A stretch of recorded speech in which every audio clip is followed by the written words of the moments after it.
Welcome to my channel. Sand grit between my teeth, rotor wash screaming in my ears, a boy's hand gripping mine as we navigated the alley toward the convoy. Then the sat phone buzzed against my plate carrier like a hummingbird trapped under Kevlar. I almost let it go to voicemail.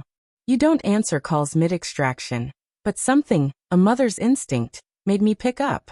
Mrs. The voice was raw, breathless. This is St. Francis Children's. Your daughter is in critical condition.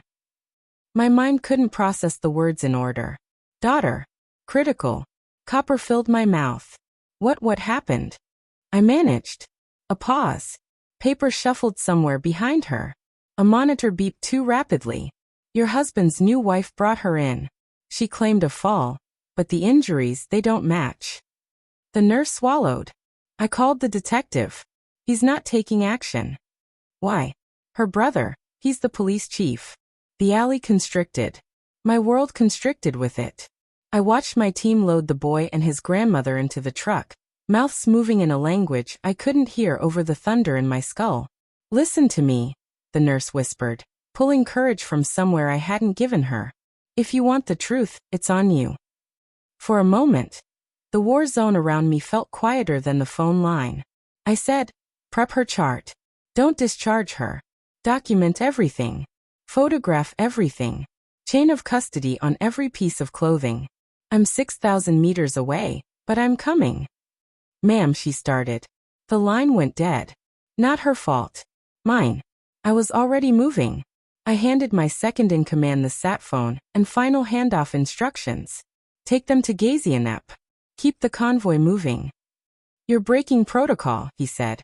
Not accusatory, just stating fact. Protocol doesn't raise my kid, I replied. Wheels up in 30. 30 became 21. Our pilot owed me from Kabul. He didn't ask questions. On the runway, heat shimmered off the tarmac like a mirage of everything I thought was solid.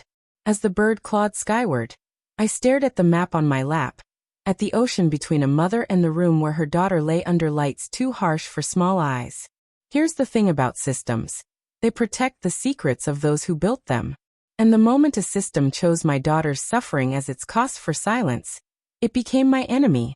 When the people sworn to protect are the same ones who bury a child's truth, you stop asking permission. I crossed 3 names off a list I'd kept for years. The detective, the chief, and the woman who brought my daughter in with a story too false for a nurse with a conscience. I wasn't flying home to scream. I was flying home to pull every lever they thought they owned. And when the plane landed, their power would shrink, on camera, on paper, in court, until the only trace of their protection was a headline about how they failed. The air hit me like a wall as the plane door opened. Humid, heavy, wrong.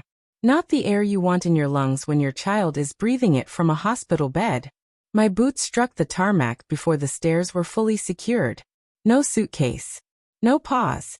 No polite script. Just a single backpack with documents to strip people of power. A black SUV waited. The driver didn't speak English. Didn't need to. He knew the route. St. Francis Children's Hospital, straight through the city's sleeping arteries. Streetlights streaked across the windows, turning my reflection into someone I barely recognized. Hair flattened under a headset. Eyes too tired to shed tears. The nurse waited for me in the ER hallway. No smile. No small talk. Just a slow shake of her head before guiding me inside. The room was blindingly white. My daughter's skin was ghostly pale.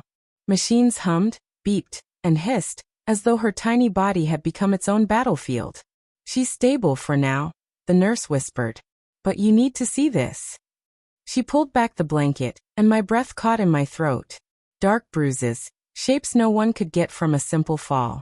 Tiny finger marks on her wrist. Too small to be mine. Too cruel for anyone who should have cherished her. I ran my fingers gently through her hair. Who did this to you, sweetheart? Her eyelids twitched, but she didn't wake. The nurse set a sealed evidence bag on the counter. Inside were the clothes she had arrived in. Still damp in places I didn't want to think about. I documented everything. Photos, timestamps, even my call with the detective. You recorded it? I asked, my voice sharper than I intended. She nodded. When he said, drop it, I knew you'd need proof. Then the door opened without a knock. She walked in as if she owned the place. The woman my husband had married while I was still catching my breath after the divorce papers. Her perfume hit first, then her voice, smooth and sweet but poisonous. "You're here," she said, almost smiling. "We should talk before you do anything rash." I stood slowly, every inch of me shifting from mother to something she didn't want to face. "No," I said, stepping closer. "We're talking after I make 3 calls. First, to a lawyer. Second, to a journalist. Third." I glanced at the nurse, who gave a subtle nod to someone outranking her brother. Her smile faltered. "You don't know what you're starting." I looked at my daughter. "You have no idea what I'm finishing." By the time she left the room, her perfume had already been replaced by the sharp scent of antiseptic and rage. The nurse handed me a slip of paper. 3 numbers, 3 names, my allies. "You'll need them," she said. The first number was a man whose voice could bend court schedules without permission. The second, a journalist who built a career exposing people who thought they were untouchable. The third was a number you never save in your phone. You keep it on paper because some names must remain unlinked until the moment it's too late to stop what's coming.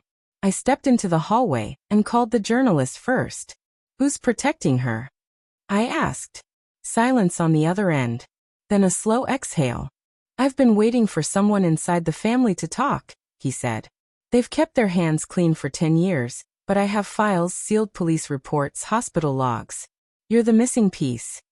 We agreed to meet before dawn. Back in my daughter's room. She was still asleep, but her hand had shifted just enough for me to see the tiny hospital bracelet. Her name, date of birth, the word victim. It felt wrong. She wasn't a victim.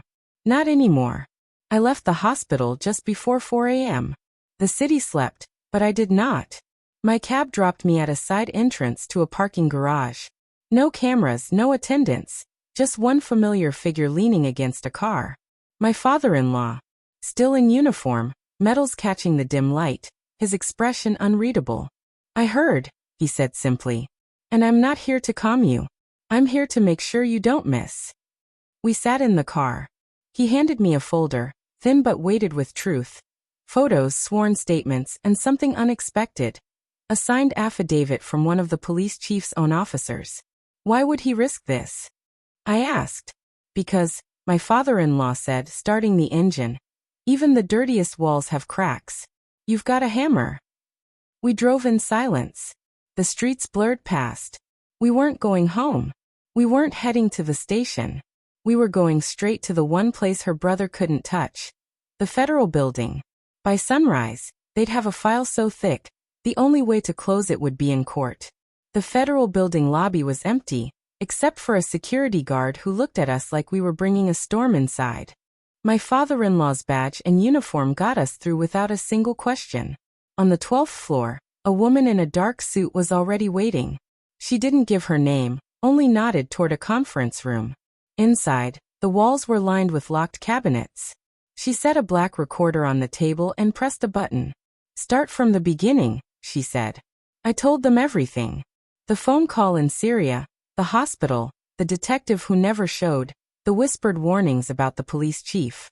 Every word felt like it tore open something inside me. But I kept going. When I finished, the woman in the suit pulled a photo from her folder and slid it across the table. It was my daughter, taken months earlier, sitting on a playground bench. The date stamp made it clear when I had been overseas. She should have been in school. She was being watched. "This is bigger than you realize," the woman said quietly.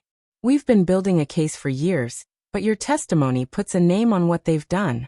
It connects the chief's family to multiple cases we couldn't pursue without a direct witness." I leaned back, the room heavy with a mix of relief and anger. "So what now?" "Now," she said. "We move fast before they know you've spoken." By the time I left, 3 separate teams were assigned. Federal agents, internal affairs, and a civilian oversight unit, all targeting one focus. My father-in-law walked with me to the car, silent until we reached the street. "They're going to panic," he said. "And when they panic, they make mistakes. That's when we strike." Sure enough, the first sign came less than an hour later. My phone buzzed with a message from an unknown number. Just 2 words, "Call me." I ignored it. Minutes later, another message came, this time from my husband. She's gone. Packed a bag and disappeared. I stared at the screen, knowing exactly where she had run. Her family had thought they could protect her, hide her from the storm that was coming. But they'd forgotten one thing. You can't escape a truth that's already set in motion. By sunset, the first arrest would prove it. By evening, the streets around the police chief's house seemed calm. Kids riding bikes, sprinklers hissing over manicured lawns. Yet I could feel the tension in the air. From the passenger seat of my father-in-law's truck, I watched as two unmarked sedans rolled down the block. They parked quietly, doors opening to reveal federal agents in plain clothes.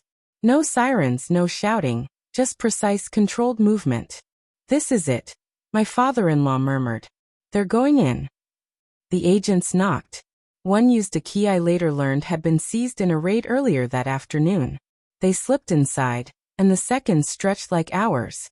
Then a figure appeared, not the police chief, but his wife, my husband's stepmother, hair wild, eyes darting. She wasn't handcuffed yet. Two more agents followed, each carrying sealed evidence bags. Even from here, I could make out one item. The dark leather purse my daughter had described to hospital staff, the one she said had carried something important. My phone buzzed again, my husband this time. "They're saying you ruined everything. Dad's furious." I didn't respond because across the street, the police chief finally stepped outside. No uniform, just a gray t-shirt and jeans, wrists bound in steel. The neighbors froze mid-action.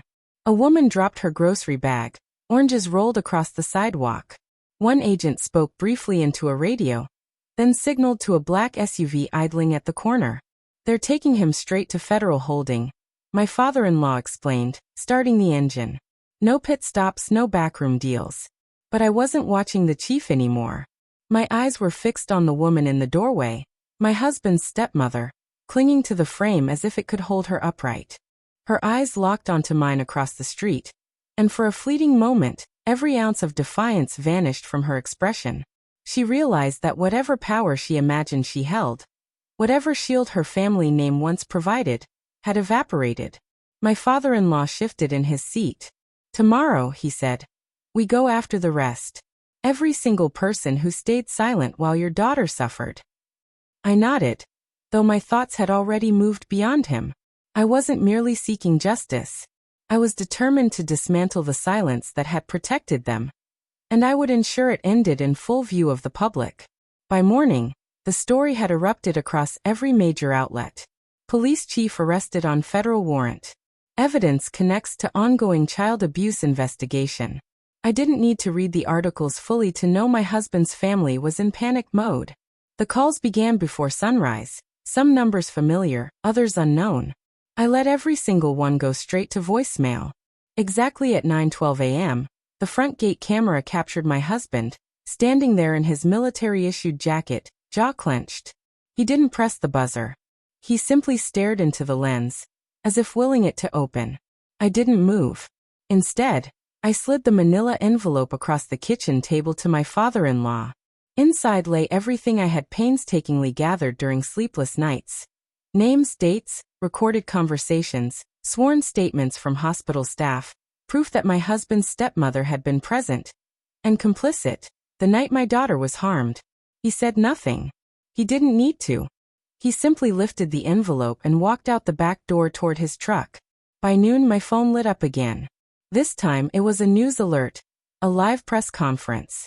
My father-in-law stood at the podium in full uniform, reporters pressing in, cameras firing like rapid gunshots. "This investigation will not stop with a single arrest," he declared, voice steady, every word deliberate. "No title, no badge, no family connection will shield those who harm children, or those who enable it." The camera panned to the edge of the crowd, catching my husband. His face was pale, lips pressed into a thin line. For the first time, uncertainty flickered in his eyes. The comments section ignited instantly.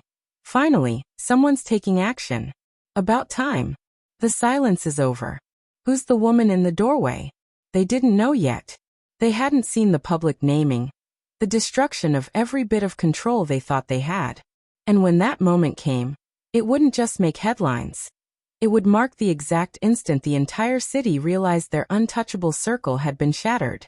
The next 48 hours blurred into subpoenas, interviews, and the tense silence that only precedes a storm.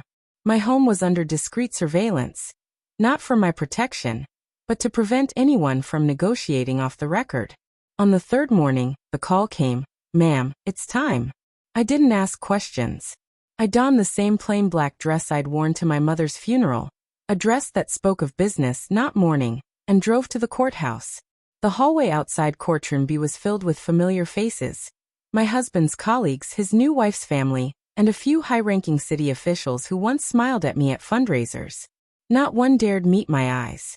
Inside, the prosecutor's voice was sharp, precise. "Your Honor, the state moves to admit Exhibit C." The complete recording of the conversation between the defendant and Detective Mark Hanley, taken 2 days after the incident. The room fell silent. Then my voice filled the speakers, calm, clear, unwavering, as I turned to my husband's new wife.